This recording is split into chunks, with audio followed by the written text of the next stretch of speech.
اور ہر روز ایسے ایشو کھڑے کرے کہ وہ حکومت وقت جو ہے وہ اپنی کوئی توجہ جو ہے وہ اپنے کام کی طرف نہ دے اب رائے صاحب پلوں کے نیچے سے بہت پانی بہہ گیا ہے، اور آپ نے دیکھا پہلے کبھی فوجی ڈکٹیٹرز تھے، ان کو خطرہ ہوتا تھا آپ کو آئین کو ان سے بچانا ہے، جو مارشل لاء بار بار لگتا تھا، پھر میثاق جمہوریت کے بعد پھر کنٹینیوٹی ہوئی پولیٹیکل اس کی، لیکن پھر اور چیزیں ایمرج ہو گئیں جس کا آپ نے اشارہ کیا۔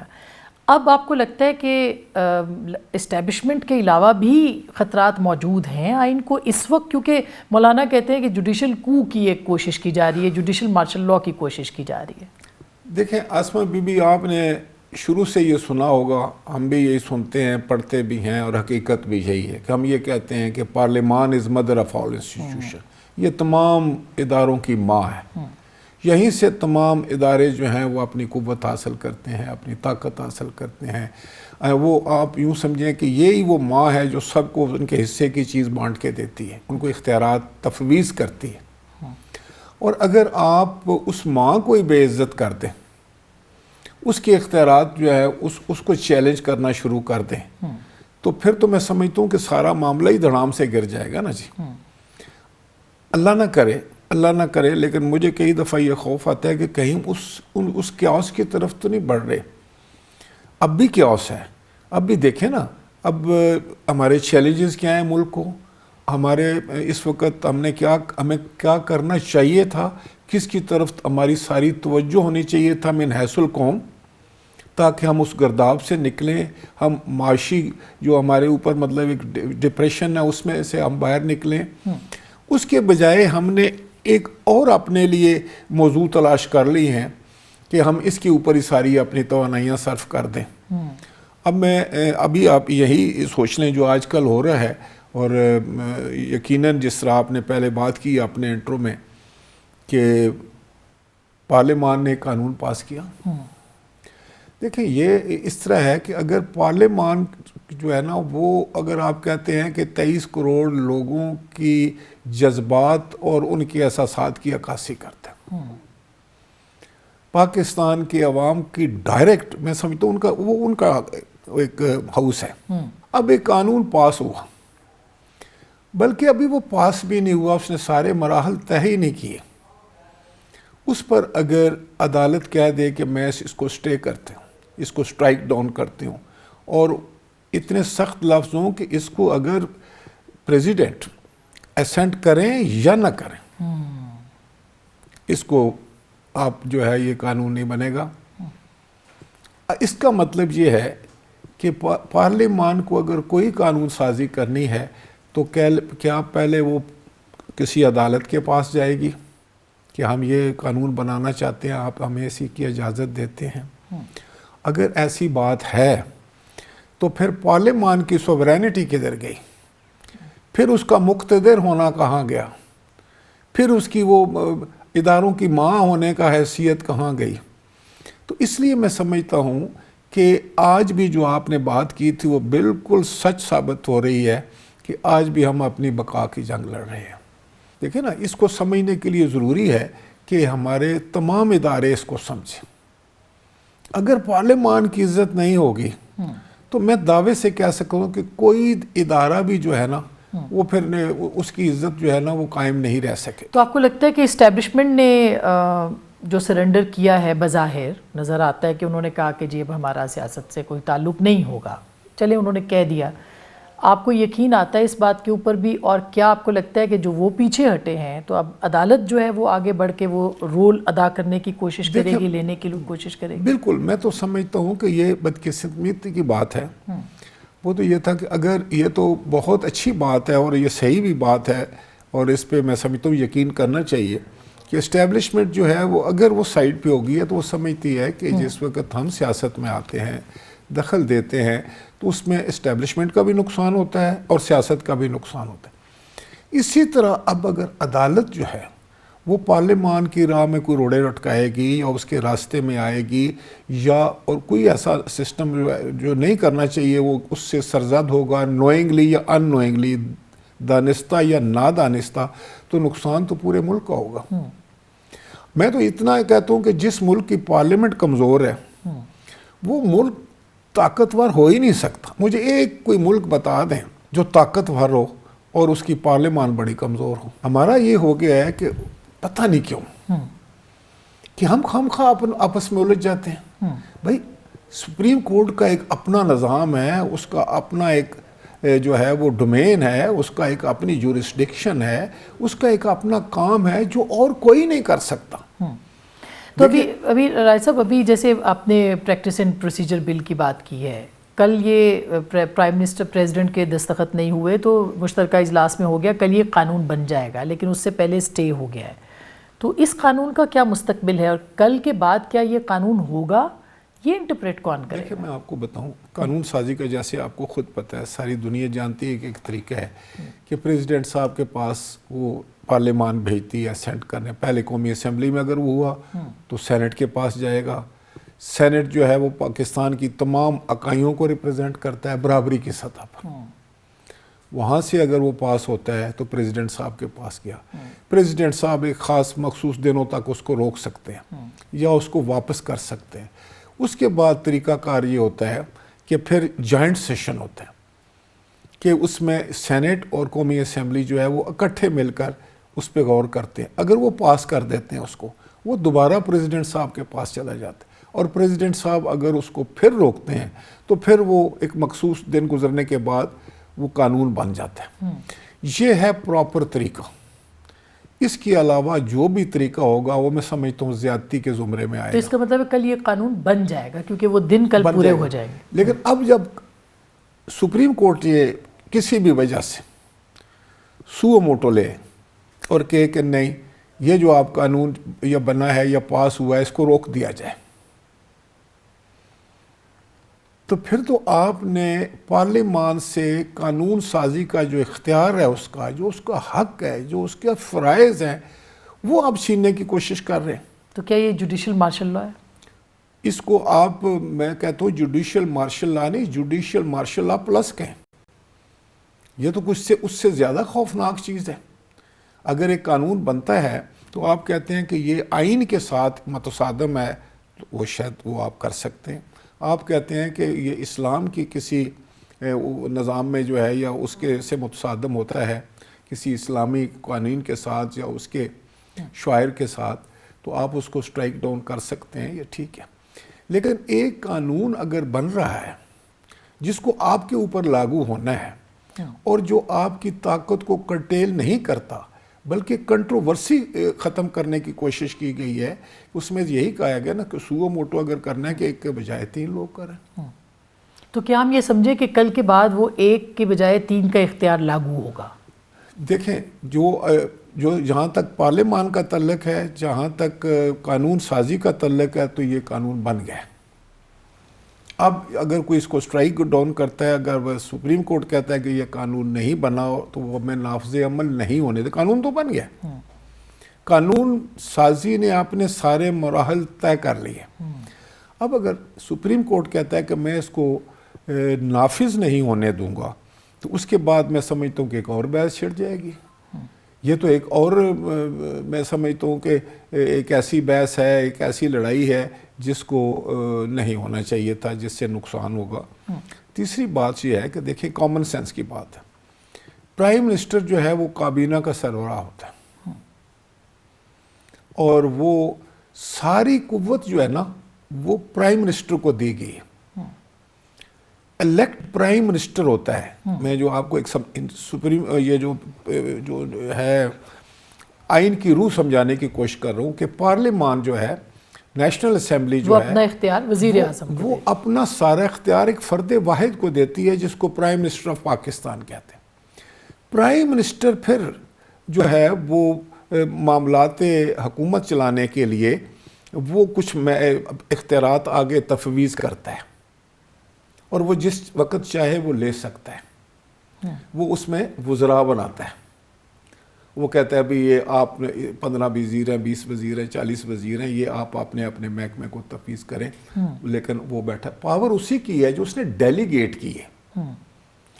ڈائریکٹلی اسمبلی نے کسی کو وزیر نہیں بنایا, اسمبلی نے ایک شخص کو وزیر اعظم بنایا. تو وہ اختیارات جو ہے آپ نے خود بانٹ کے اپنی مرضی سے, اس کی چوائس, تو وہ حکومت کے امور چلاتا ہے. اس پر سپریم کورٹ نے ایک حکم نامہ جاری کیا کہ حکومت کا مطلب صرف وزیر اعظم نہیں ہے، حکومت کا مطلب ہے کابینہ، اس کے تمام ممبران. تو لہٰذا آپ جو فیصلہ کرتے ہیں ایک وزیر اعظم نہیں کرے گا بلکہ ساری کابینہ کرے گی، سارے ممبران بیٹھیں گے تو کریں گے. اب انہوں نے وزیر اعظم کے لیے یہ سوچا، اور شاید یہ اچھی بات سوچی ہو، اس پہ تو ایک فیصلہ ہے کہ بھئی آپ سارے مل کے کر لیں فیصلہ. ایک شخص فیصلہ کرے تو اس میں ہو سکتا ہے کوئی کج رہ جائے، کوئی کمی رہ جائے. تو لیکن جب ہم نے ان کو یہ سجیسٹ کیا، بلکہ یہ ہم نے قانون بنانے کی کوشش کی جو ہمارا حق ہے کہ یہ جناب آپ جو ہے سپریم کورٹ میں بھی آپ اسی طرح ہی کریں. ہم نے یہ نہیں کہا کہ آپ سارے 17 ججز بیٹھ جائیں یا 16-15 بیٹھ جائیں، تو ہم نے کہا 3 ججز کم از کم بیٹھ جائیں جو سینئر ہیں، وہ اس سو موٹ کا کر لیں اور اس کے اوپر پھر ایک اتفاق رائے ہوگا. اس کے بعد دوسری بات پھر یہ بحث جب آ گئی جو کہ اب پارلیمنٹ میں بھی آ گئی ہے کہ فیصلہ ہوتا ہے کہ آپ 9 ججز سے شروع کرتے ہیں، 9 سے پھر 2 چلے جاتے ہیں، 7 رہ جاتے ہیں، آپ کنٹینیو رکھتے ہیں. 7 سے پھر 2 چلے جاتے ہیں، آپ 5 رہ جاتے ہیں، آپ کنٹینیو کرتے ہیں. 5 میں سے پھر 2 چلے جاتے ہیں، آپ 3 کے ساتھ کنٹینیو کرتے ہیں. یہ اسی طرح ہے کہ اگر فرض کرو پرائم منسٹر جو ہے وہ کابینہ کو بلاتا ہے تو ایک فیصلہ کرنا چاہتا ہے، اس میں سے کابینہ کے سارے ممبر اٹھ کے چلے جائیں تو صرف 1 یا 2 رہ جائیں تو اس کے ساتھ وہ ڈیسیژن لے لے، تو کیا آپ جب ایک طرف آپ نے کہا ہوا ہے کہ کابینہ میں یہ فیصلہ ہو تو کیا اس کو کابینہ آپ مان لیں گے؟ آپ تو نہیں مانیں گے نا اس کو. تو پارلیمان نے یہ کہا کہ آپ فل کورٹ کر دیں. ٹھیک. پارلیمان کی یہ بات نہیں مانے گی. پارلیمان اگر سپریم ہے اور اس نے ایک ٹھیک مشورہ دیا ہے، عوام کی خواہشات کے مطابق دیا ہے، قانون کے مطابق دیا ہے، مسئلے کو حل کرنے کے لیے دیا ہے، اور وہ جو سٹیل میٹ ہو گئی تھی جس کا آج بھی ہم شکار ہیں، اس کو ختم کرنے کے لیے اگر ایک مشورہ دیا ہے تو آپ اس مان لیں. اگر آپ کہیں کہ کون ہے وہ پارلیمان جو مجھے مشورہ دے، تو میں زیادتی پھر اس لیے ہوگی. پھر پارلیمان کہتی ہے کہ اگر ہم سپریم ہیں تو پھر ہم جو قانون بنائیں گے پھر ہمارا بنا ہوا قانون کیوں کو روکیں. ٹھیک.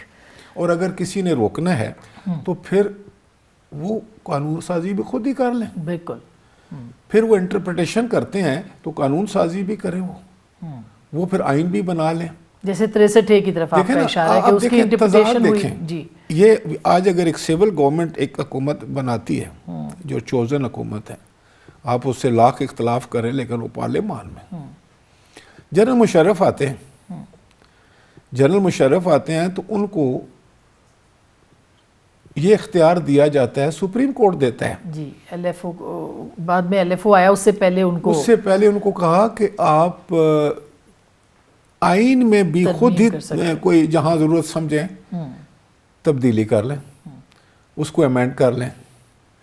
اب یہ دیکھیں کہ یہ کیا فیصلہ ہے، کیوں، کس وجہ سے. اس پہ میرا خیال ہے بحثیت قوم ہمیں غور کرنا پڑے گا، بحثیت پارلیمان ہمیں اس پہ غور کرنا پڑے گا، بحثیت عدلیہ ہمیں اس پر غور کرنا پڑے گا، ہماری سول سوسائٹی کو اس پر غور کرنا پڑے گا، ہمارے ایکڈیمیا کو اس کے اوپر غور کرنا پڑے گا. آپ کا اشارہ نیشنل ڈائیلاگ کی طرف ہے. میں نے اس پہ بات کرنی ہے رائے صاحب، میں نے بریک لینی ہے ایک، اور میں بریک کے بعد اس پہ بھی بات کروں گی کہ پارلیمنٹ کہاں کیسے فیسیلیٹیٹ کر سکتی ہے اس نیشنل ڈائیلاگ کے لیے. ناظرین ایک چھوٹی سی بریک لے رہے ہیں. بریک کے بعد قراردادیں بہت سی منظور ہو گئیں اس جو سو موٹو کے حوالے سے اور فل کورٹ بنانے کے حوالے سے، انتخابی یعنی الیکشن التوا کے حوالے سے بھی، لیکن وہ قراردادوں کو بالکل نظر انداز کیا گیا ہے. تو اب پارلیمان اس ڈیڈ لاک میں کیسے پرفارم کرے گی، ایک بات، اور دوسرا نیشنل ڈائیلاگ کے لیے کیا پارلیمنٹ جو ہے وہ اپنا اختیار استعمال کر سکتی ہے. بریک کے بعد اس پہ بات کریں گے. ہمارے ساتھ رہیے.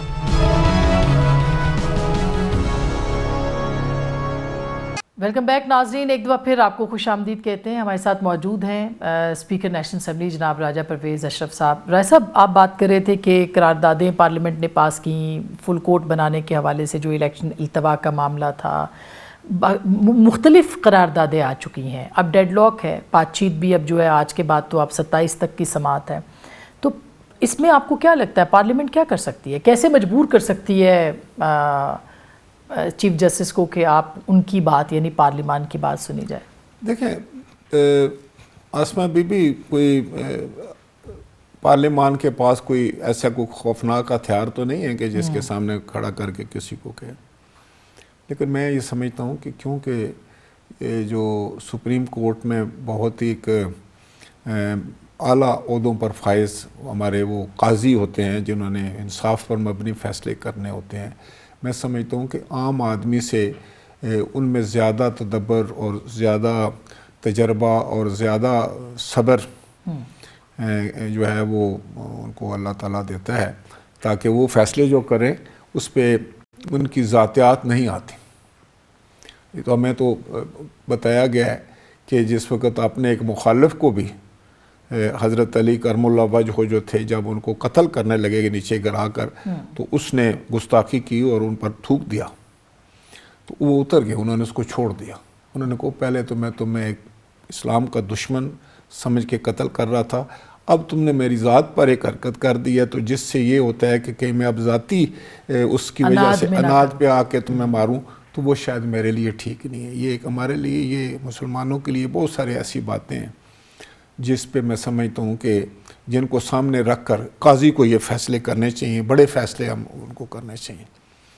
اب دیکھیں آج کی بات جو جس پہ آپ نے ریفرنس پہ دیا کہ 90 دن میں انتخابات ہونے چاہیے، اس دن ہونے چاہیے کیونکہ وہ آئین میں ہے۔ آئین کس لیے ہے؟ کہ پاکستان میں کوئی افراتفری نہ ہو، کوئی رولا نہ ہو، ہر چیز ہمارے پاس ہو اور اسی پر ہم چلتے رہیں آرام و سکون کے ساتھ، اور ہم وہ اچیو کریں اپنے سارے کسی کو۔ میں سمجھتا ہوں ہر شخص جو آئین اور قانون پر ایمان رکھتا ہے اور وہ اس پہ عمل کرنا چاہتا ہے اور اس پر اس کو یقین ہے، وہ یہی کہے گا کہ ہاں بھائی جو آئین میں لکھا ہے اس کو ضرور ہونا چاہیے۔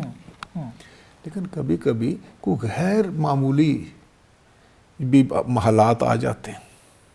اب بھی مجھے نہیں سمجھ آئی، میں آج دیکھ رہا تھا تو خود سپریم کورٹ میں یہ کہا گیا کہ ہمیں تو آ کر بڑے اعلیٰ جو کہ افسران تھے، فوجی افسران تھے، انہوں نے آ کر بڑی زبردست بریفنگ بھی دی اور انہوں نے ہمیں بتایا کہ کیا بات ہے، کیا حالات ہیں ملک میں، لیکن ہم نے کہا کہ آپ نے پہلے کیوں نہیں دی؟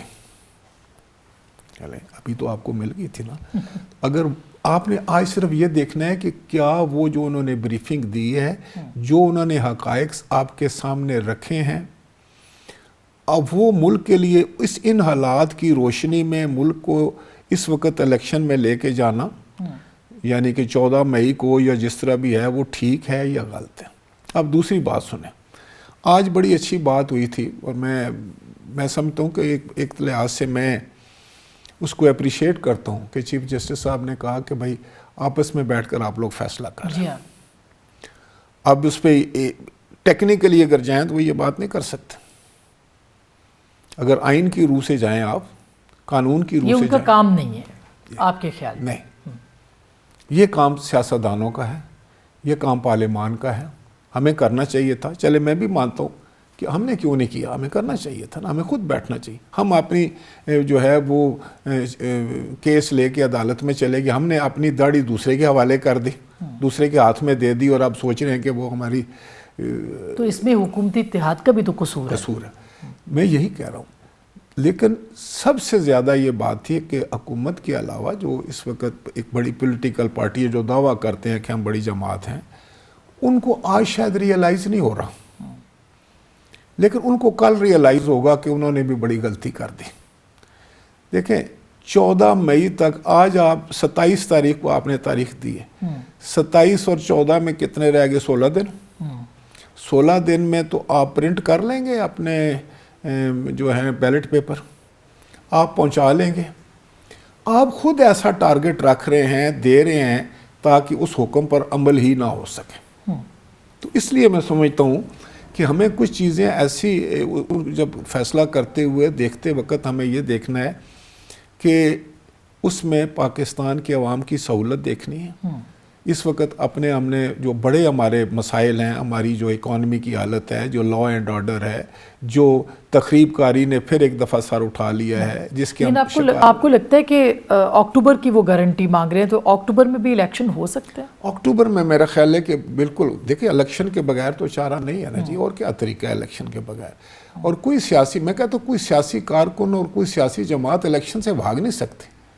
میں دیکھ رہا تھا کہ آج وہ جہاں انہوں نے پی ٹی آئی والے اناؤنس کیا تو پیپلز پارٹی والوں نے بھی اناؤنس کر دیا اپنے ٹکٹ، وہ بھی جمع کرا رہے ہیں۔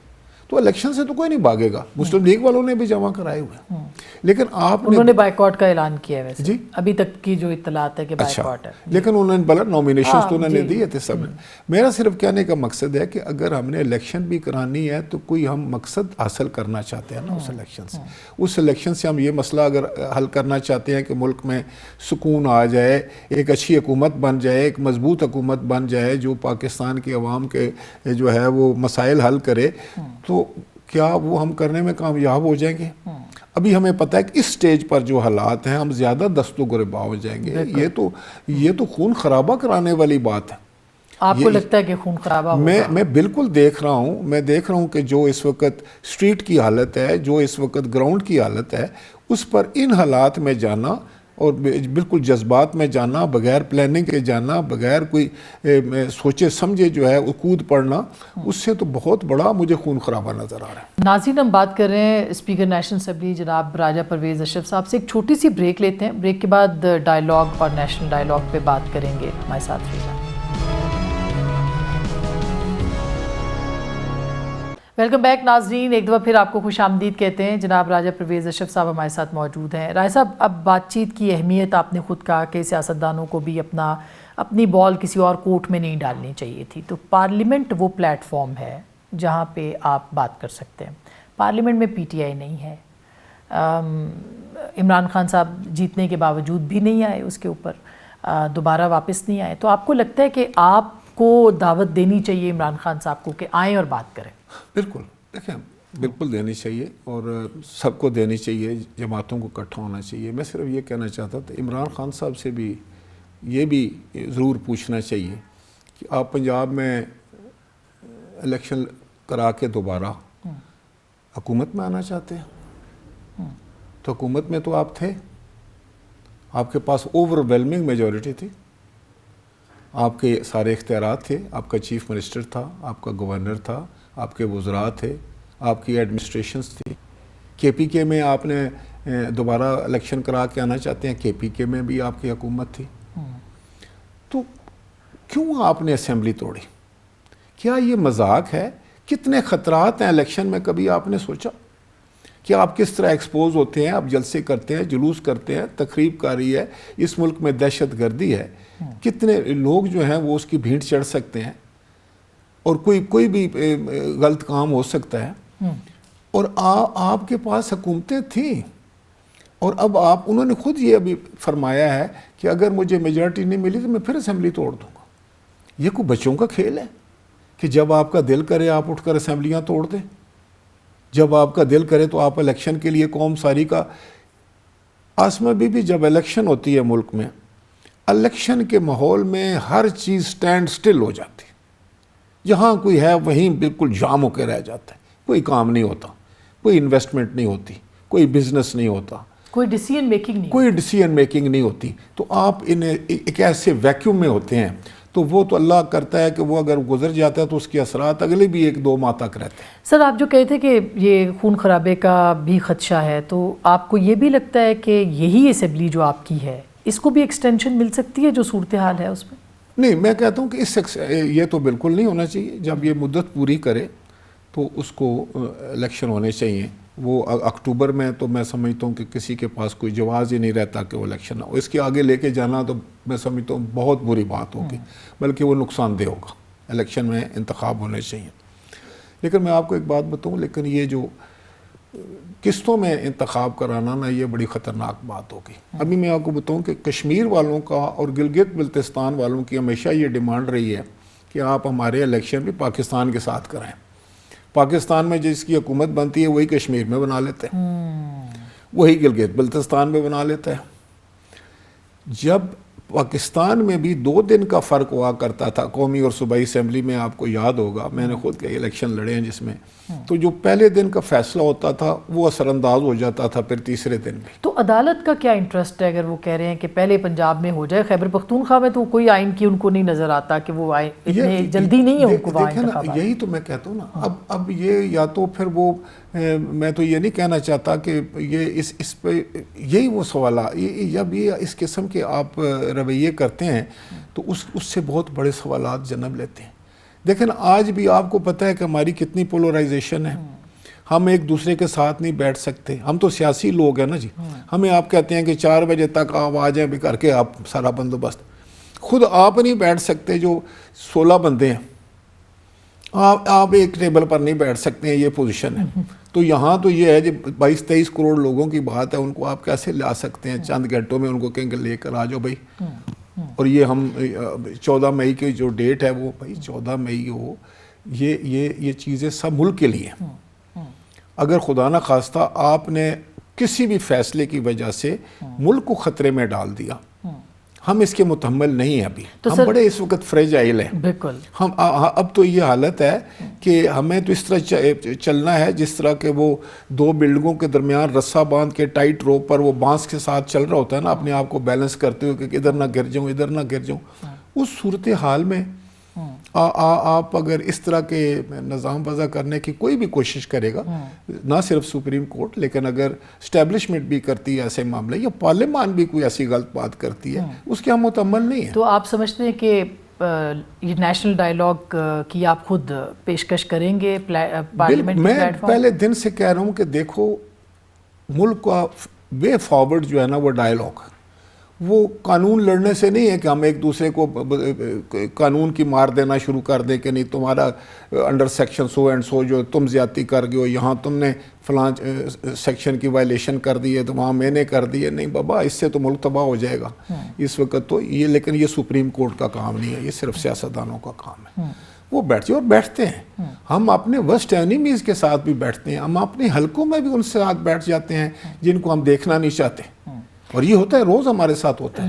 ہم اسمبلی میں بیٹھتے ہیں سب کے ساتھ. لاسٹ کوسچن سر, پارلیمنٹ کی اس بالادستی کی لڑائی میں یا آئین کی لڑائی میں آپ کو لگتا ہے پارلیمنٹ سروائیو کر جائے گی؟ میں آپ کو بتاؤں کہ بالکل یہ سب کو آخر تسلیم کرنا پڑے گا کہ بغیر پارلیمان کی سربلندی سے, بغیر پارلیمان کی توقیر اور عظمت سے, بغیر اسے عزت دیے ہوئے کوئی بھی عزت والا نہیں رہ سکتا. کسی کی پھر عزت نہیں ہوگی. اور اس کا ایک ہی طریقہ ہے کہ سب کی عزت ہو, اپنی پارلیمان کی عزت کریں. پارلیمان جو ہے وہ اس لائک اے مدر, وہ ماں ہے. اور وہ میں سمجھتا ہوں کہ پارلیمان میں ایسے نہیں ہو. بھائی سپریم کورٹ کس کا ہے؟ وہ بھی ہمارا ہے نا. تو کیا سپریم کورٹ کی ہم پارلیمنٹ نہیں ہے؟ کیا سپریم کورٹ کے کسی جج کو نہیں پتا کہ یہ جو قانون میں لاگو کر رہا ہوں اس کو بنایا کس نے ہے؟ اگر پارلیمنٹ نہ ہو تو آپ کے پاس قانون کہاں سے آئے گا؟ اور بڑی اچھی بات اس دن چیف جسٹس صاحب نے بھی کی ہے کہ پارلیمان کو بھی اچھے قوانین بنانے چاہیے. آپ کو خط لکھا ہے انہوں نے؟ جی بڑی اچھی بات کی انہوں نے. میں نے تمام جو سپریم کورٹ اس میں بھی ڈائریکشن نہیں لگ رہی تھی آپ کو؟ میں نے تمام صاحب کو ڈائریکشن دی. دیکھیں نہیں ڈائریکشن یہ نہیں تھی, وہ تو انہوں نے اپنی ایک بات کی. لیکن تمام سپریم کورٹ کے ججز کو میں نے انوائٹ کیا کہ یہ آپ کی پارلیمنٹ اس میں آ کر بیٹھیں. آپ نے قاضی فائز عیسیٰ صاحب کو بلایا تھا, باقیوں کو بھی بلایا تھا, اس کے اوپر بھی سب کو. میں نے تمام ہائی کورٹ کے چیف جسٹس کو بلایا, پورے پاکستان کو, گلگت بلتستان سے بھی بلایا, آزاد کشمیر کے چیف جسٹس صاحب انہوں نے بھی مجھے خط لکھا کہ کچھ ان کی اپنی اس طرح کی کمٹمنٹس تھیں کہ وہ نہیں آ سکے. ہمارے چیف جسٹس صاحب نے بھی یہی کہا کہ بھئی میں آتا, اچھا خوشی ہوئی سب کو, ہم نے 50 سال پورے کیے ہیں, ہم اپنے آئین کی ایک یادگار بنانے کے لیے جا رہے ہیں یہاں. لیکن تنقید کا سامنا کرنا پڑا قاضی فائز عیسیٰ صاحب کو, حالانکہ پہلے بھی آتے رہے. دیکھیں نا اس دن وہ کوئی اسمبلی نہیں تھی, وہ کوئی اسمبلی کا سیشن نہیں تھا. ہم نے باقاعدہ ایک موشن موو کر کے ایک ریزولوشن کے تحت جو تھا وہ ہم نے اس ہال کو کنورٹ کیا تھا کنونشن ہال میں. تو کنونشن میں تو ساری دنیا جاتی ہے. مطلب ویسے ہم اگر شادی بیاہ پر اکٹھے ہو سکتے ہیں تو پاکستان کے آئین کے کانسٹیٹیوشن میں کیوں نہیں آ سکتے؟ اور وہ چیف جسٹس جو ہے نا, یہی تو میں کہتا ہوں کہ اداروں کے درمیان نفرت کی دیواریں کھڑے کرنے سے باقاعدہ ہمیں ایک اچھے ان کے مراسم ہونے چاہیے, ایک دوسرے کی عزت ہونی چاہیے, احترام ہونا چاہیے, اور اس انداز سے ہم نے کرنا ہے کہ اگر فرض کرے کہ کوئی ادارہ چاہتا ہے کہ اس کی عزت اور احترام ہو, تو بالکل وہ دیکھے کہ باقی اداروں کی بھی عزت احترام ہو, اپنی اپنی حدود میں رہے, کسی کو کوئی پرابلم نہیں ہوگی. اور پارلیمان کو کی طرف سے میں آپ کو بتاتا ہوں کہ پارلیمنٹ کے لوگ جو ہیں وہ ان کو تو جسٹ فار نتھنگ, آپ کی پارلیمان کی جو میں کسی وقت بات بتاؤں کہ وہ ان بیچاروں کو تو کوئی قصور نہیں ہوتا جس کی اس کو سزا دے دیتے. وہ تو ہر وقت میں سمجھتا ہوں کہ ان کا احتساب ہو رہا ہوتا ہے, ہر وقت وہ تنقید ہو رہی ہوتی ہے, وہ ہر کوئی اٹھ کے ان کا چہرہ خراش رہا ہوتا ہے, لیکن وہ ان کے پاس تو نہیں ہے. لیکن اگر وہ کوئی سپریم کورٹ کے کسی بارے میں کوئی بات کرے تو آپ کو تو فوری طور پر سزا وار ٹھہراتے ہیں. تو آپ ڈائیلاگ چاہتے ہیں کہ پارلیمنٹ کے پلیٹ فارم سے؟ میں ڈائیلاگ بھی چاہتا ہوں, اور میں اب چاہتا ہوں کہ پارلیمان جو ہے, یہ پارلیمان یا آنے والی پارلیمان, وہ کنٹیمپٹ آف پارلیمان کا قانون بھی پاس کرے. اگر کنٹیمپٹ آف کورٹ ہے تو کنٹیمپٹ آف پارلیمان کیوں نہیں ہے, جو کہ مدر آف آل انسٹیٹیوشنس ہے, اس کا کنٹیمپٹ بھی ہے, اس کی عزت بھی ہے, اس کی بھی توقیر ہے. تو جب تک یہ نہیں کریں گے, بالکل میں کھلے الفاظ میں کہوں گا, تو میں سمجھتا ہوں کہ پاکستان میں استحکام نہیں لا سکیں گے. استحکام لانے کے لیے ضروری ہے کہ پاکستان کی پارلیمنٹ کی عزت اور توقیر, اس کا بھی استحقاق کا بل قانون ہونا چاہیے. بہت بہت شکریہ سر, تھینک یو سو مچ. پاکستان کے عوام کی نمائندہ پارلیمنٹ اور پھر قومی اسمبلی جس کے اسپیکر سے ہم بات کر رہے تھے, راجہ پرویز اشرف صاحب کا یہ کہنا ہے کہ پارلیمنٹ کے استحقاق اور اس کی عزت کا بھی وقت اب آ گیا ہے, اور مدر جو ایک ماں ہے تمام اداروں کی, اس کے لیے یہ بقا کی آخری لڑائی ہے جو کہ پارلیمنٹ جیتے گی. یہ انہوں نے کہا. گفتگو آپ نے سنی, فیصلہ آپ کا.